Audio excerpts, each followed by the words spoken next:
Hey, what's going on, YouTube? I decided that because of the ongoing flame war that has enveloped my main channel, that I would take time out to come over here to my alternate channel and talk about more important subjects that have recently been in the news. So this is going to be the first video in that regard, and I hope I get a good audience over here. If I do or I don't, regardless, I'm going to speak my mind. Now, I heard about this issue that happened a little while ago about these two young brothers that went into the Starbucks, sat down. They were waiting on a business partner to meet with them in Philadelphia, and they were refused service to the bathroom, told they had to buy something, and then the police were called without any warning, and they were, after a short explanation, they were arrested after refusing to leave. Now, it turns out that they weren't charged, thankfully, and a young white liberal woman was recording the whole thing, and her video, she uploaded it somewhere and it went viral. And now you have everybody from the mayor and police chief of Philadelphia to the CEO of Starbucks in hot water over this incident. Now, I'm going to take this time out to give a little lesson to you brothers that I have actually taught on several different occasions, but I'm just going to go ahead and I'm going to reiterate it here, because a lot of times in the past, between 2014 and 2017 especially, when I've given a difference of opinion on this issue that does not bind with esoteric thought of your average everyday run-of-the-mill Negro that wants to run out and hold up Black Lives Matter banner signs and march and protest and talk about the white racists and the white devil and all of this other shit, I get berated, like other people in this sector of YouTube, called a coon, a Sambo, a Uncle Tom, all of this bullshit. And what I think a lot of people have trouble realizing is that it is not against the law. It is not an abomination to have a difference of thought and opinion. What people don't realize is this society that comprises what we call the United States of America is the reason, this concept that everyone has the right to freely express themselves, to freely speak, to freely think, and share a difference of ideas, opinions, thoughts. This is the reason why our very society and country is the most powerful nation on earth. Because we do not suppress differences of opinion, differences of thought, differing perspectives, with the understanding that we are all unique and we all see this world in a different way. It's pretty funny. If more people here on YouTube would take that to heart, including the people who run YouTube, there would be a lot less censorship bullshit, and there would be a lot fewer people moving off of YouTube, finding alternative websites, myself included. Now, I have said in the past on many occasions that niggas do a lot of dumb shit that gets them in trouble, not just with the law, the police, but with other niggas as well.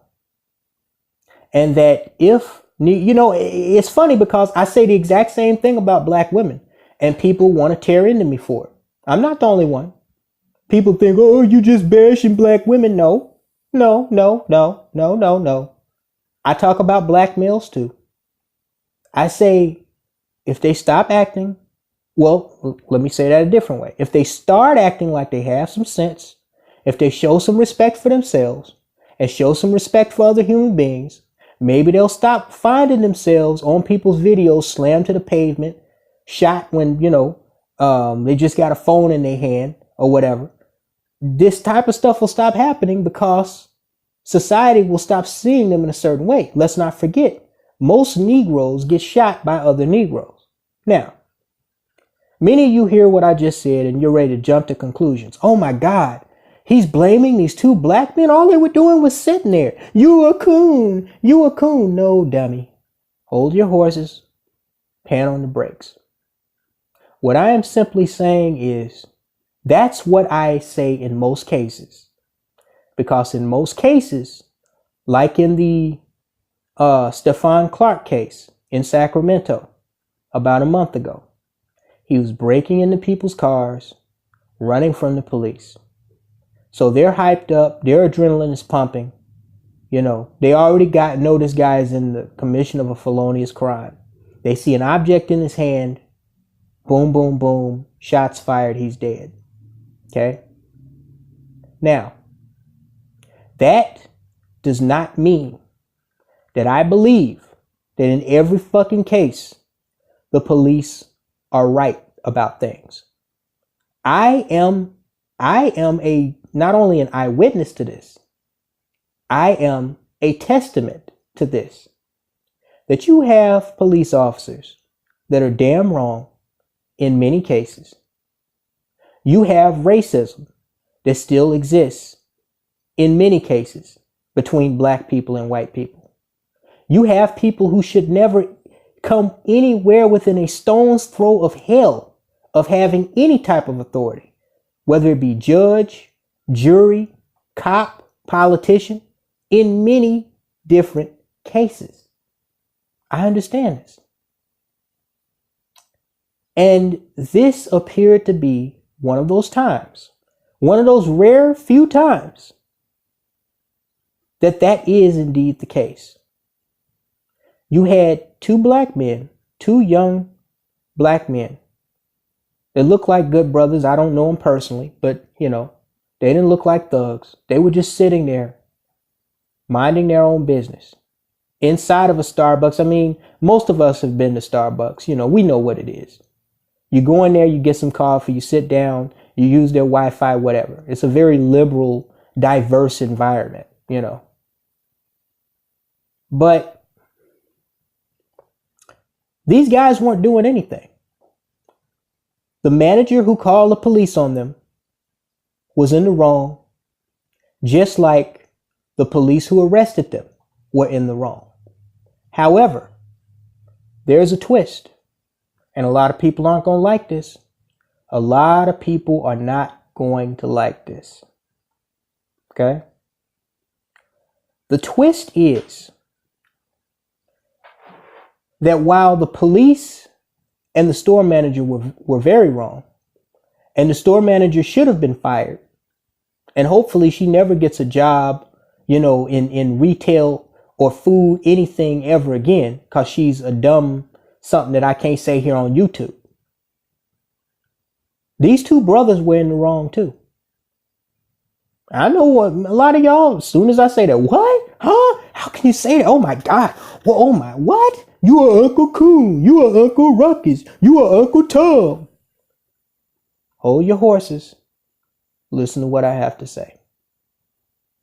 Now, obviously, you see a video with two black men. They're not bothering anybody. They're not being loud. They're not being ignorant. They're not being ghetto. They don't have, some hood rat thoughts in there with them fighting or yelling at each other, causing a disturbance. Nothing. They're just sitting there patiently. They asked to use the bathroom, and and see, this is the thing. They were probably waiting on their white business partner to get there. That was later seen in the video complaining that the police, were just discriminating against them. I didn't know who that was at first until I saw some news reports about it. I thought it was just a white patron, in the store, just complaining that, the police were picking on two black guys. But they could have and likely were just waiting on him to show up so they could go get some coffee. They probably wanted to order, or he probably offered to buy them coffee. Okay. And, then the manager refused to let them use the bathroom.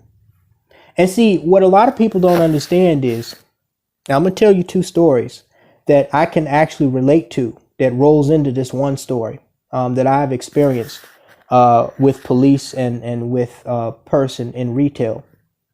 A lot of people don't realize that there are people that start jobs, they get management positions, they move from one place to the other.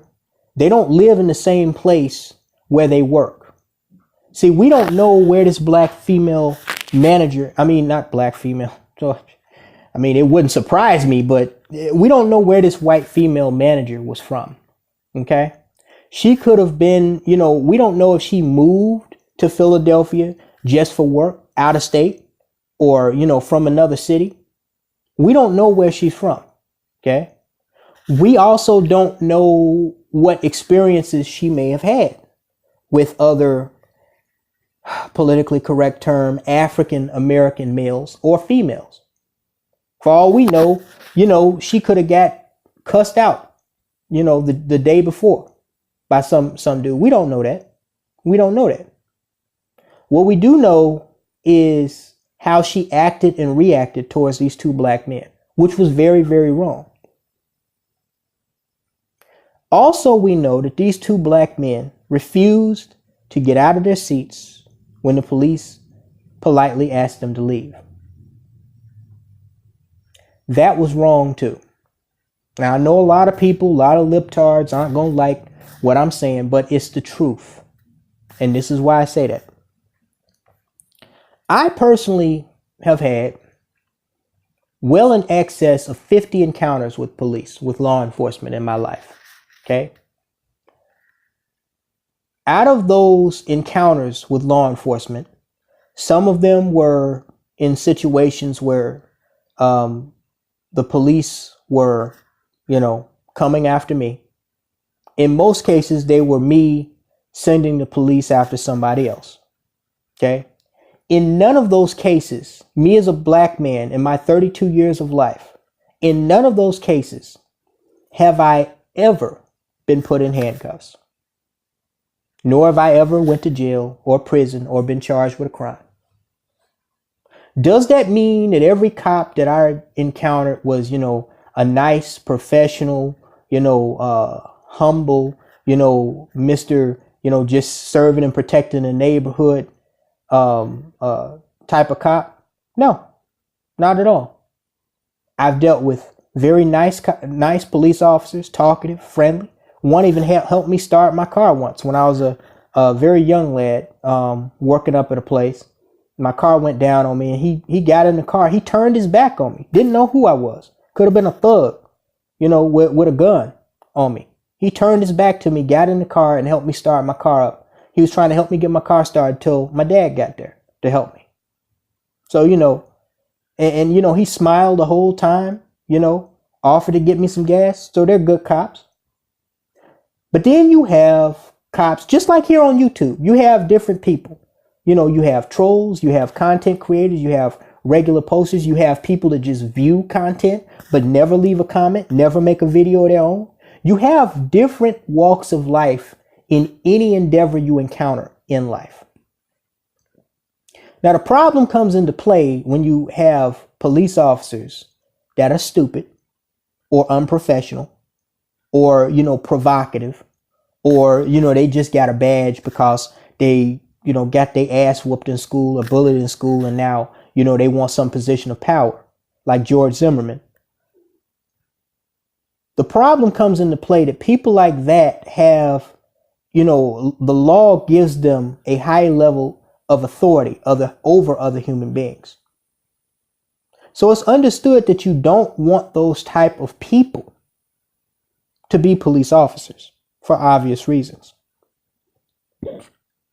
But here's the kicker. And this is why I say these two brothers were wrong for not getting up out of their seats and leaving as the police had requested.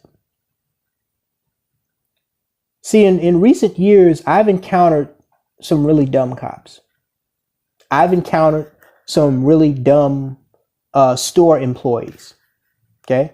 I encountered once a really dumb bus driver once, back when I didn't have a car. Now, in 2 of these cases, I can say for sure the people were racist. In the other 2 cases, the people were ego tripping. But the fact is, in all 4 of these cases that I'm thinking of off the top of my head, these people were in some type of position of authority, either over a municipality, which I was in at the time, or over a private piece of corporate property, which I was inside at the time, that made their word trump over mine. Okay? But the deal is, I dealt with it a certain way. And unfortunately, I think with Black America, because so many of us brothers, I'm not saying that's what these 2 black brothers were doing. Don't get me wrong. I'm not saying that this is what they were doing, because they weren't. Okay. They were really equivalent to just, doing what the freedom riders were doing, doing the sit-ins during the civil rights movement. They were just refusing to move. They weren't fighting, nothing. When they were told they were under arrest, they stood up calmly. They didn't make a scene, and they put their hands behind their back. But I'm saying in most cases, because a lot of black men are raised by over emotional single black females, they don't have a father figure in their life. They do not know how to respond to these type of situations. Now, I've been approached by cops, okay, where I wasn't doing anything wrong. Okay. Perfect example. I told you guys this. I was in a Jewel Osco parking lot up near O'Hare International Airport once. In where was that? It was in one of those suburbs, those northwest suburbs. Wooddale. Yeah, Wooddale. About 2:00 in the morning. I'm sitting there with my headlights on in my car, and I'm frustrated because I just came from the airport and I need a new phone because my phone is fucking up. So I decided that instead of, bedding down for the night, I'd leave a hotel and I would go looking for a cell phone store. Now I know everything's closed at this time, but what I'm doing, and maybe I'm not thinking about this clearly, but the fact is I have a right to get in my car and drive wherever the fuck I want to, just so long as I'm not trespassing on anything. Okay.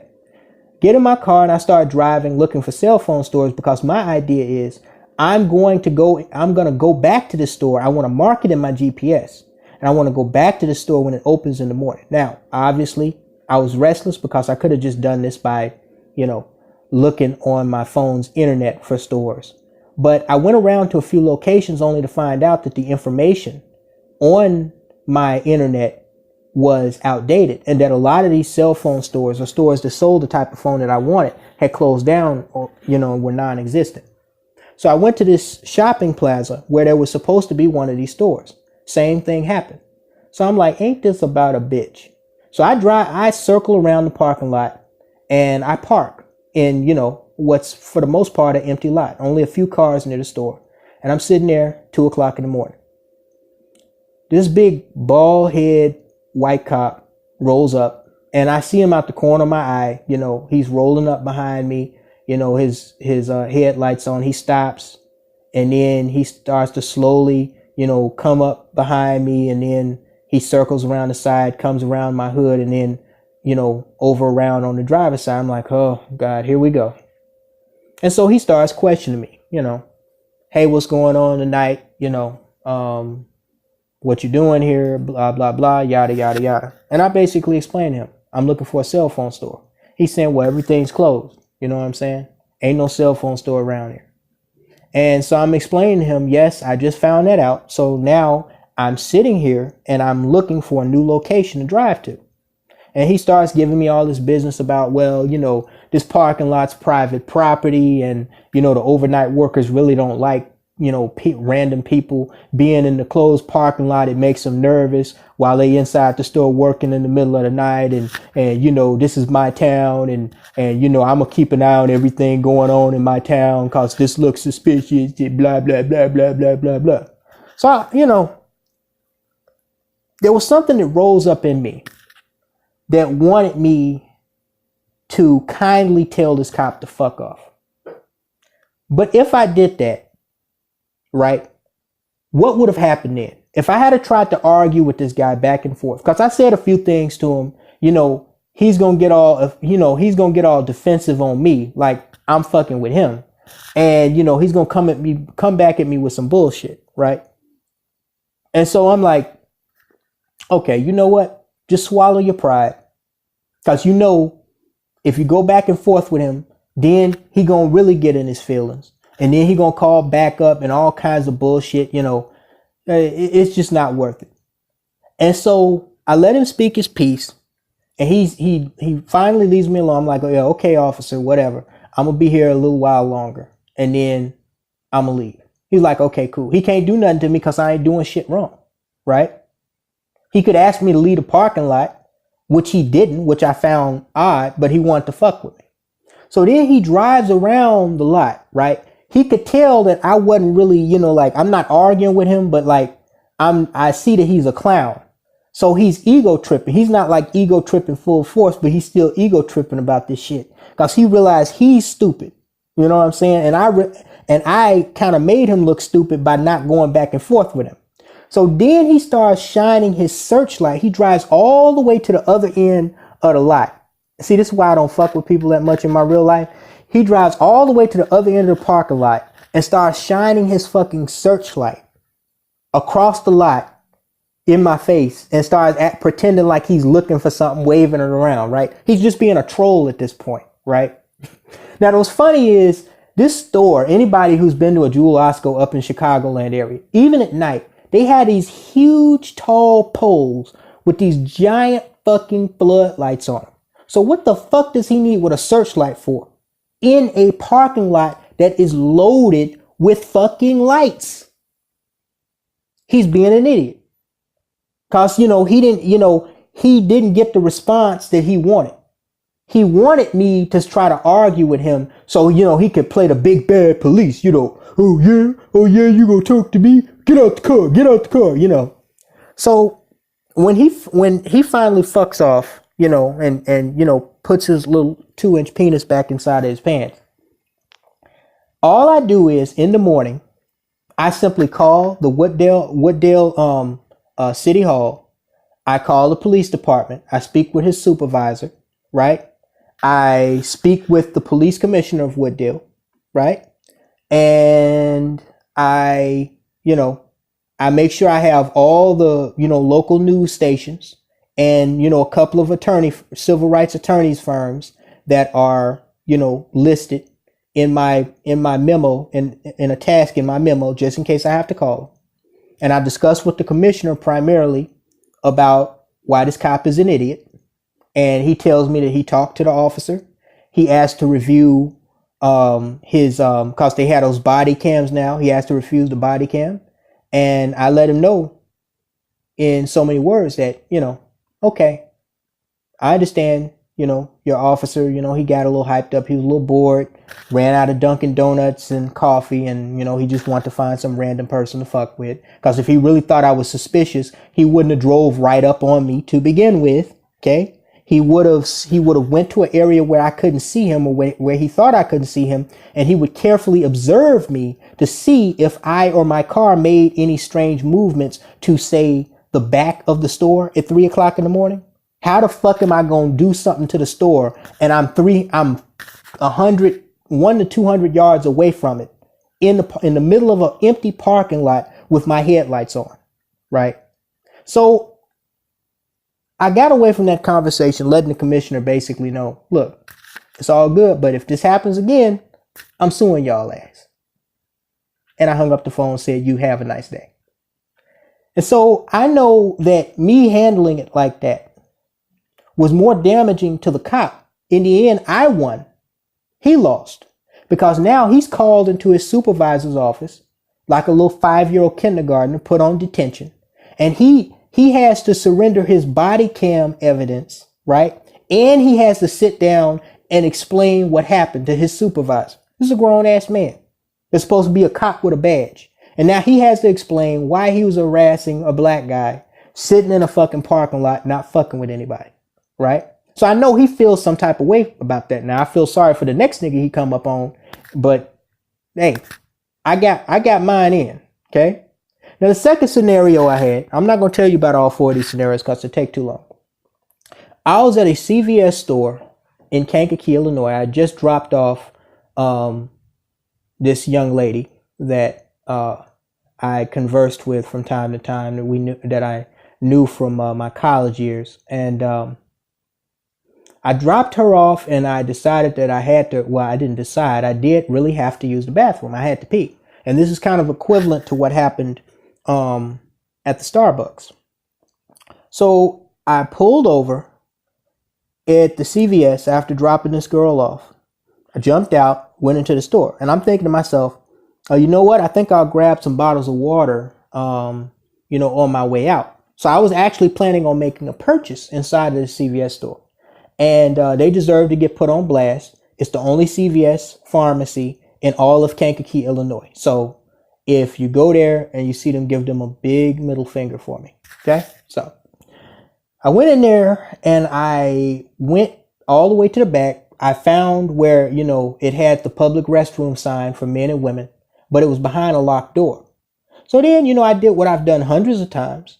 And I go over to the pharmacy desk and I asked this middle-aged, well, she looked like she was in her maybe mid-30s to early 40s, white woman that was a pharmacy tech or pharmacist or something.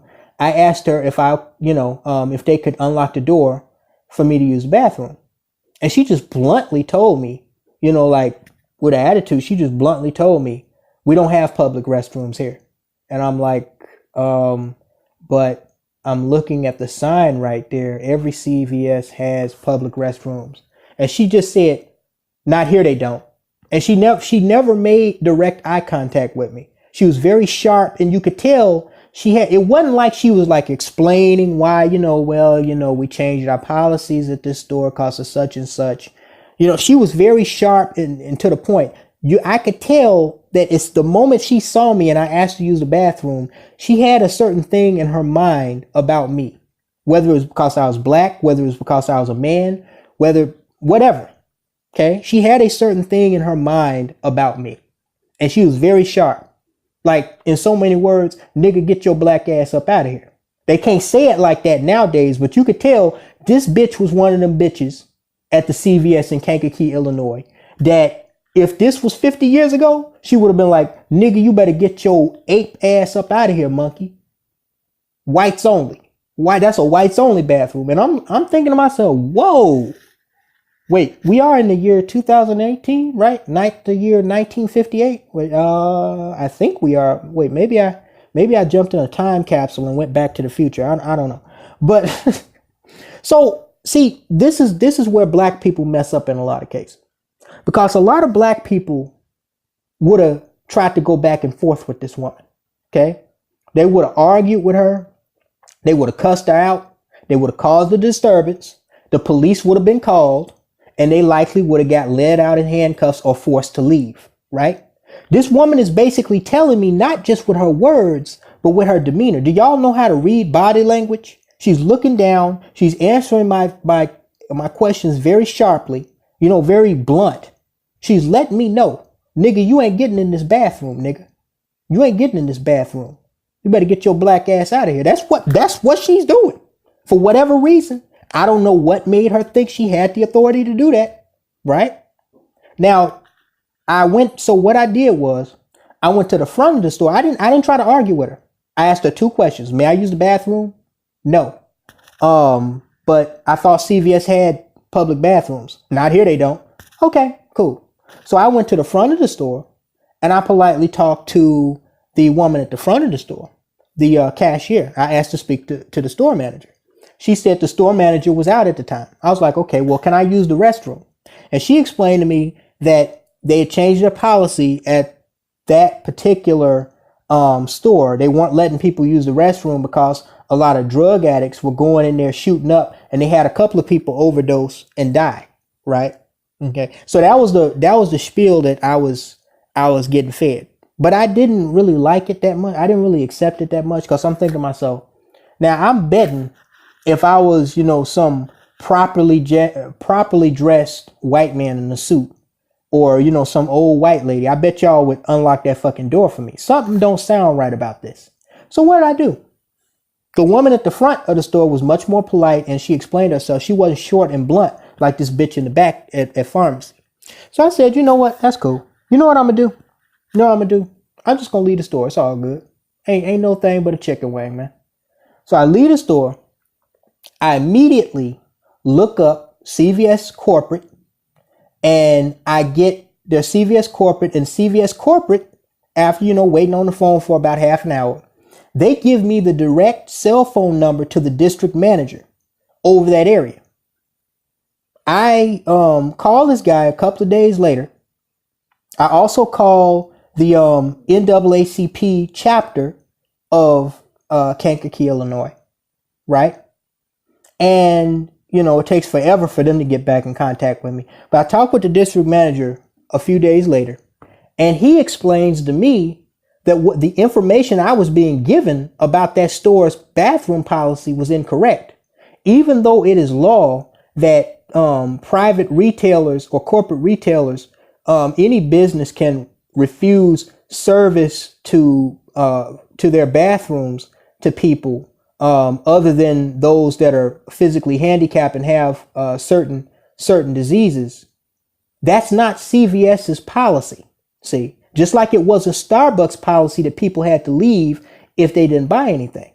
So right there, I know something is up. Something is fishy, because the district manager, he's listening to me. He's like, huh? What? Like, he don't know what the fuck I'm talking about. He was like, the bathrooms were available when I was there. He was like, I haven't been to that store in a week.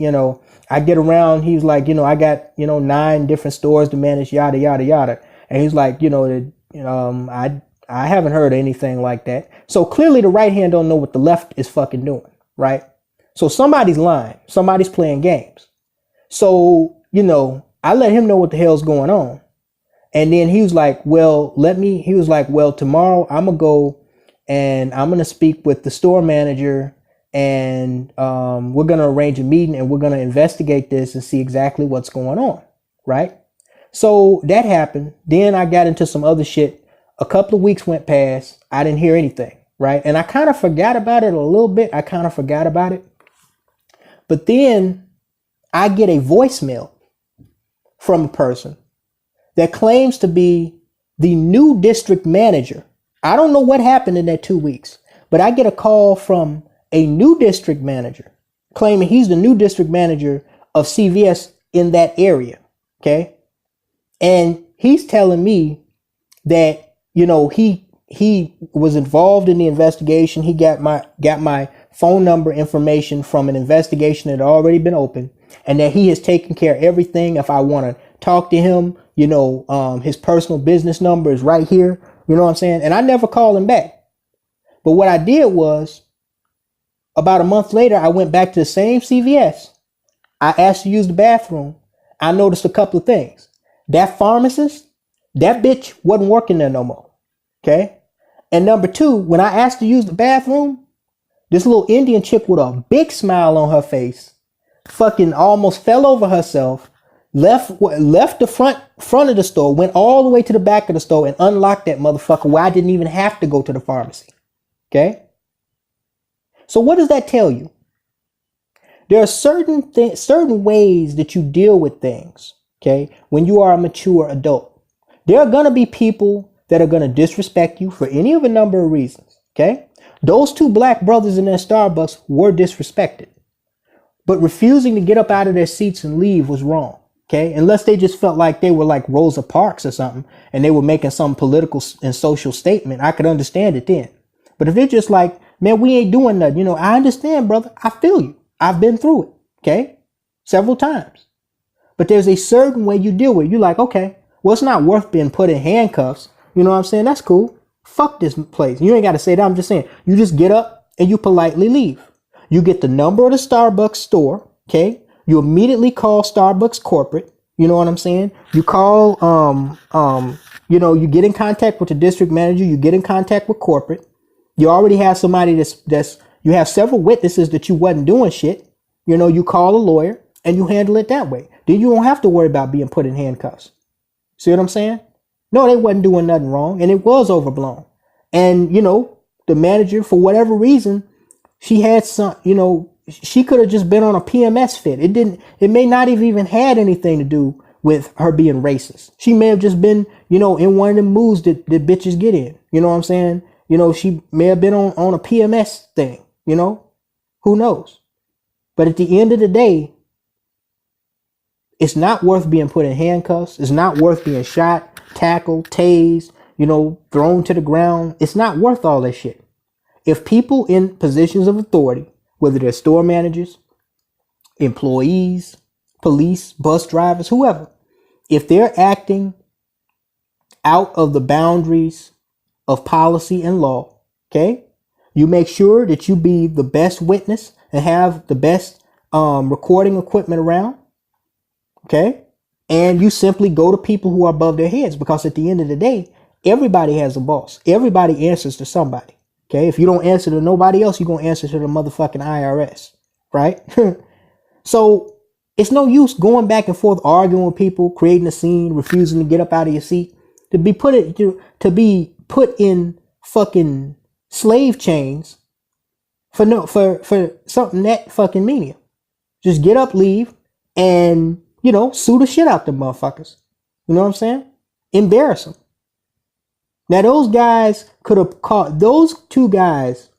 have caused the same stir up of controversy, minus getting arrested, had they just, you know, politely spoke with the cops, asked why they were being asked to leave, stood up, made sure the female that was recording it got it on camera, and left out of the store, making sure everybody saw them leaving for no god, you know, being asked to leave for no goddamn reason, in a store whose policy is that you can, you know, everybody's welcome at Starbucks whether they're buying something or not.